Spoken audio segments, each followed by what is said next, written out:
My Viennese mother. Story 1, tell me everything. For years, I've been planning to perform a one-woman show about my mother, about me and my mother and our relationship. It would be about how I saw her and my perspective and how I interpreted her perspective. It would be about seeing the world the way she did and the way she experienced life and my reactions to her and our reactions to each other. Okay, it would be about me, really. It would be a lot about me and her. It would be about my mother, too. It would be about us. And here it is. In it, I will say everything there is to say. I will reveal all. I will tell everything. My mother would say, nobody has to know our business.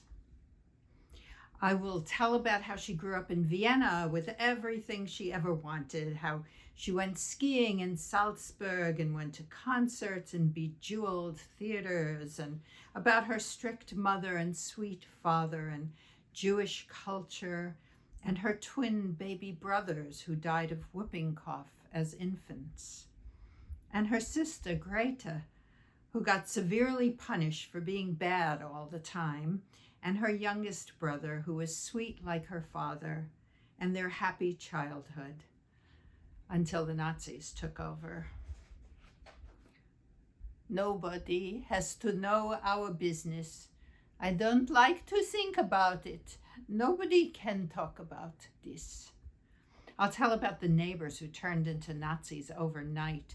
I'll tell about rocks being thrown and windows breaking and her family, my family, being pulled out of their house in the middle of the night and made to wash the ground outside on their hands and knees and forced to leave their house with everything in it and move someplace smaller so the Nazis could take over their home.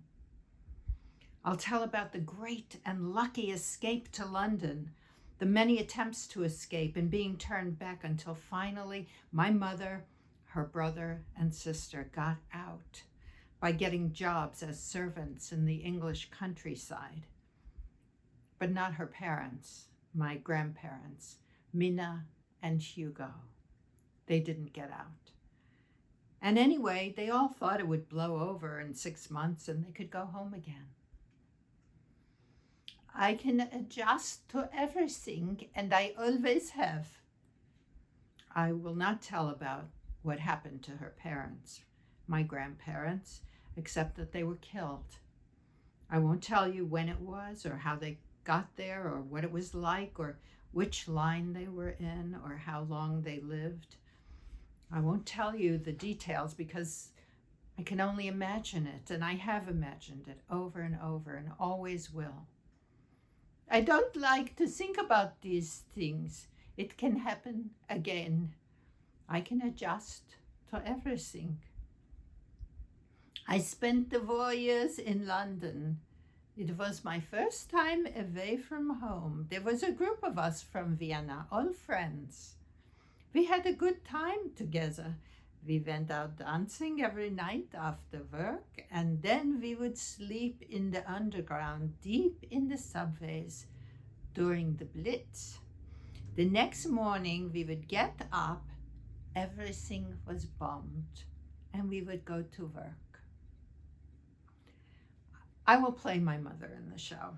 I'll walk like her and talk like her. I'll inhabit her, her grandeur, her grandiosity, and the fragility she didn't show. I'll speak like her with a lilting Austrian accent. I'll walk across the stage like her with her cane marking the way. I'll play Strauss waltzes all through the show, exuberant and filled with joy, and I'll dance like her across the stage the way she used to dance.